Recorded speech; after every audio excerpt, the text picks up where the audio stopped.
om-om, tante-tante, oma-oma, opa-opa, kakak-kakak, adik-adik, utuk-utuk, kekek-kekek, dan lain sebagainya. Stop panjang itu. Sama tuh apa lagi?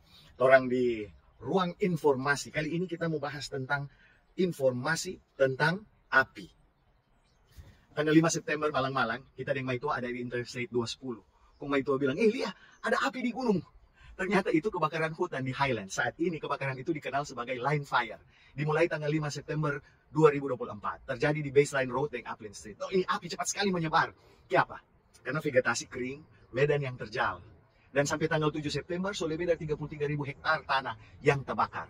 Dan sampai saat ini baru 17% bisa dikendalikan.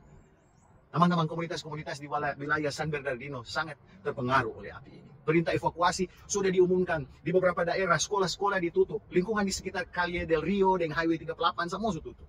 Mau ini api cepat sekali menyebar karena kering, tuh tanpa. Topografi susah, mau dijangkau. Dan 1.800 personel pemadam kebakaran dan pengendali hutan itu semua sudah deploy ke sana. Karena panas 118 kali dengan kadang-kadang ada petir, jadi susah sekali untuk menanggulangi. Zona-zona evakuasi sampai sekarang ini masih diberlakukan dan banyak jalan yang orang tutup, dan karena itu aktivitas masyarakat setempat terpengaruh sekali kasihan. Dan sekarang fokus dari pemadam kebakaran untuk melindungi penduduk, melindungi bangunan. Pesawat-pesawat dia baku tolong, mau kasih turun air, helikopter kasih turun air di wilayah-wilayah supaya ada usaha mau kasih potong itu api supaya tidak menyebar. Mas susah. Tadi malam dong so tangka pelaku. Laki-laki umur 34 tahun. Menurut polisi dan detektif, dia tuh penyebab kebakaran ini. Nah, ini laki-laki. Gara-gara dia yang mulai itu api 33.000 hektar. Api yang mungkin bisa masih mau menyebar. Dia sekarang ada di kantor polisi, dong so tahan dengan dimulai keluar. Kecuali dia mau bayar $80.000. $80.000. Kong mau langsung kasih mulai sidang pengadilan. Teman-teman, kebakaran yang dimulai di area Baseline Road dan Upland Street ini menyebabkan kehidupan jadi setengah mati. 65.000 bangunan berada di dalam ancaman api. Dan sampai sekarang, 3 petugas pemadam kebakaran yang cedera karena usaha-usaha untuk menanggulangi ini api. Jadi, kebakaran hutan ini melanda sebagian wilayah California, dan sekarang ada sekitar 70 kebakaran hutan yang terjadi di seluruh wilayah Amerika Serikat. Orang tahu kekuatan api bisa sangat menakutkan. Dia akan menghancurkan apa yang dia lewati. Namun, di tengah-tengah puing-puing, benih-benih akan bertumbuh kan. Di tengah-tengah ini arang, tampurung, dan segala macam. Yang pernah dulu ada api, benih-benih akan mulai bertumbuh. Dan ini adalah paradoks antara kehancuran dan pembaharuan. Ini kita diingatkan peranan api. Baik di dalam kehidupan kita, seperti yang orang alami sekarang, dan di dalam kehidupan rohani. Alkitab sering menggunakan api sebagai simbol pekerjaan pemurnian Allah. Bagaimana dia dapat menggunakan ujian-ujian yang paling sulit pun untuk memurnikan dan menguatkan orang semua. Mari kita lihat 1 Petrus 1 ayat 7.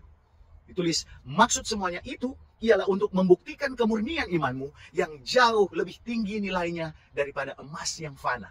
Yang diuji kemurniannya dengan api sehingga kamu memperoleh puji-pujian, kemuliaan, dan kehormatan pada hari Yesus menyatakan dirinya. Teman-teman, seperti halnya kebakaran hutan di alam yang membersihkan yang lama dan mati, memberi ruang bagi pertumbuhan baru. Tuhan mengizinkan ujian untuk memurnikan iman kita. Jadi itu kesulitan-kesulitan yang orang alami bukan maksudnya untuk menghancurkan kita, tapi untuk membakar apa yang menghalangi pertumbuhan kita di dalam Kristus. Tanpa panas, benih tertentu tetap dorman. Tanpa tantangan, iman kita tetap tidak akan teruji dan akan stagnan. Orang ingat itu ceritanya Daniel dengan teman-teman, Sadrak, Mesak, dan Abednego. Dorang itu ada hadapi api yang nyata. Waktu dorang ada lempar di dapur api. Orang lihat, Alkitab tulis mereka tidak sendirian karena ada satu orang lagi di tengah-tengah api. Tuhan hadir. Sehingga kalau orang melewati ujian berat, orang harus ingat, Tuhan hadir. Dan dia pastikan bahwa kita tidak akan hancur. Dan apa hasil dari api? Ingat, setelah kebakaran hutan, biasanya akan terjadi pemulihan. Pertumbuhan yang lebih kuat dan lebih sehat. Demikian juga ketika orang izinkan Tuhan untuk bekerja melalui api kehidupan, maka orang beriman mau jadi lebih kuat, lebih tahan uji, dan akan bentuk kita untuk menjadi bejana yang lebih mencerminkan gambar dan rupa Allah. Jadi teman-teman, mari orang pikirkan orang api dalam kehidupan. Apa semua itu? Masa-masa ujian, kehilangan kekasih, atau kesulitan-kesulitan lain.